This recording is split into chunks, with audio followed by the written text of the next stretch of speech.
Telugu Desam party వ్యవస్థాపక అధ్యక్షుడు, అందరు హృదయాల్లో నిలిచి ఉన్న దైవంగా తెలుగుదేశం పార్టీ కొలుస్తున్న నందమూరి తారక రామారావు గారి 30వ వర్ధంతి సందర్భంగా ఈరోజు 46 డివిజన్లో దినకర్ గారి వాళ్ళ మిత్ర బృందం ఆధ్వర్యంలో ఈరోజు అన్నదాన కార్యక్రమానికి రావడం జరిగింది. ఈరోజు రామారావు గారి 30వ వర్ధంతి. ఆయన తలుచుకోవాల్సిన అవసరం, ఆయన జ్ఞాపకాలు మనం గుర్తు చేసుకోవాల్సిన అవసరం ఈ సమాజానికి కానీ ఈ రాష్ట్రానికి కానీ ఎంతో ఉందని కూడా నేను తెలియజేస్తున్నా. ఎందుకంటే ఒకప్పుడు తెలుగు వాళ్ళంటే లెక్క లేకుండా ఉండే పరిస్థితి. ఈరోజు తెలుగు వాళ్ళకి ఒక ఆత్మగౌరవాన్ని, ఒక ఉన్నతమైన స్థానాన్ని ఈ దేశంలో ఉంది అంటే అదొక ఎన్టీ రామారావు గారి పుణ్యమే అని చెప్పి మీకు మనవి చేస్తున్నా. అంతేకాదు ఆయన సినీ రంగంలో కానీ అదేవిధంగా రాజకీయ రంగంలో కానీ ఒక ధ్రువతారగా వెలిగి అందరి మన్ననలు పొందిన వ్యక్తి. ఈరోజు రాజకీయ పార్టీ పెట్టి 9 నెలల్లోనే పార్టీని విజయం పదంలో నడిపించి కూడు గూడ గుడ్డ అనే నినాదంతో పేద ప్రజలకు అందుబాటులోకి తీసుకొచ్చిన మహనీయుడు రామారావు గారు.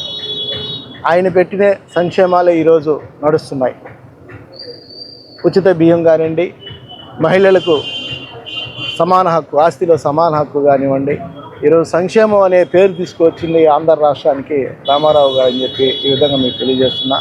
అటువంటి మహనీయుడికి ఈరోజు మనం 30వ వర్ధంతి జరుపుకోవడం కూడా అది కూడా చాలా అదృష్టంగా భావిస్తున్నా.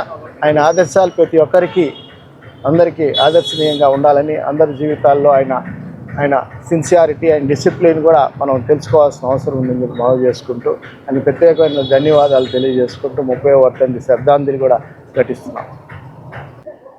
ఈరోజు స్వర్గీయ నందమూరి తారక రామారావు గారి వర్ధంతి, 30వ వర్ధంతి.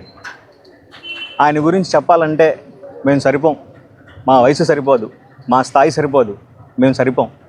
కానీ ఆయన గురించి చెప్పాలంటే ఎన్నో రోజులు పడుతుంది. అట్లాంటి గొప్ప వ్యక్తి ఎన్నో ఉన్నతమైన విలువలతో సమాజమే నా దేవాలయం, ప్రజాపతులే నా దేవుళ్ళు అనే నినాదంతో ఆయన నినాదంతో ఆయన ఈ సమాజంలోకి రాజకీయ రంగ ప్రవేశం చేశారు.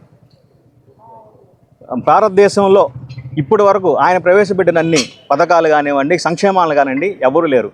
అప్ టు డేట్ ఆయనే ఆదర్శవంతంగా నిలుచున్నారు. అట్లాంటి ఆయన వర్ధంతి రోజు అందరూ స్మరించుకోవడం మా పూర్వజన్మ అదృష్టంగా భావిస్తున్నాం.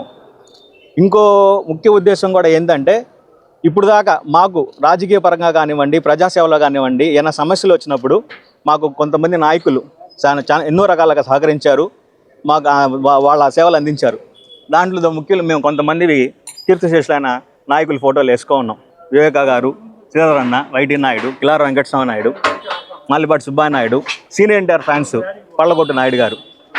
వీళ్ళంతా మాకు ఏదైనా నా సొంత పనుల మీద ఏం చేయలేదు కానివ్వండి, నేను ఏదైనా ప్రజా సమస్యలను తీసుకెళ్తే వాళ్ళగా తీసుకొని మాకు చేశారు.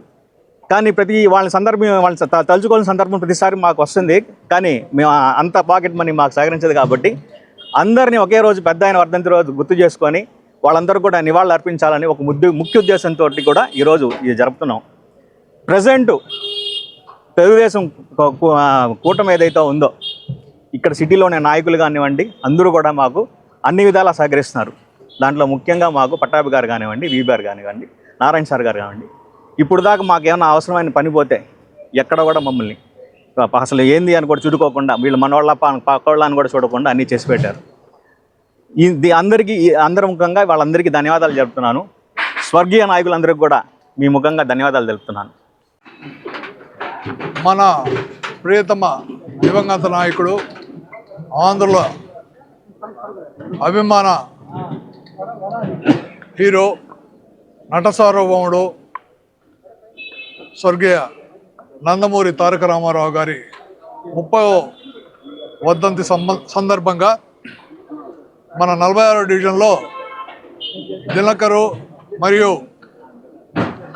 తెలుగుదేశం మిత్ర బృందం అందరూ కూడా ఈరోజు ఈ కార్యక్రమం ఏర్పాటు చేయడం చాలా సంతోషం. అంతేకాకుండా నెల్లూరు జిల్లాలో తెలుగుదేశం ముఖ్యమైన నాయకులు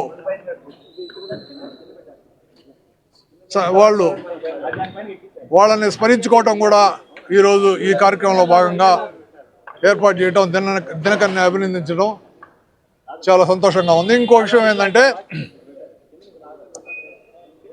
నందమూరి తారక రామారావు గారు 9 నెలల్లో పార్టీని స్థాపించి పేద బడుగు వర్గాలకి అనేక సంక్షేమ పథకాలు తీసుకొని వచ్చి ఇంతవరకు ఏ ముఖ్యమంత్రి కూడా చేయని విధంగా అనేక కార్యక్రమాలు చేశారు. ఇప్పుడు కూడా అదే కార్యక్రమాల్లో, అదే పందాలో మిగతా ముఖ్యమంత్రులందరూ కూడా అనుసరిస్తూ వస్తున్నారు. ఇంత అభిమానం సంపాదించుకున్న నాయకుడికి భారతరత్న అవార్డు ఇవ్వాలని మా తెలుగుదేశం కార్యకర్తలు అయితేమి, ఆంధ్ర ప్రజలైతేమి అందరూ కూడా ఏకకంఠంతో, ముక్త కంఠంతో అందరూ కూడా డిమాండ్ చేస్తున్నారు, ప్రార్థిస్తున్నారు. డెఫినెట్గా ఎటువంటి పరిస్థితుల్లో కూడా భారతరత్న అవార్డు ఇవ్వాల్సిందిగా కోరుతున్నాం.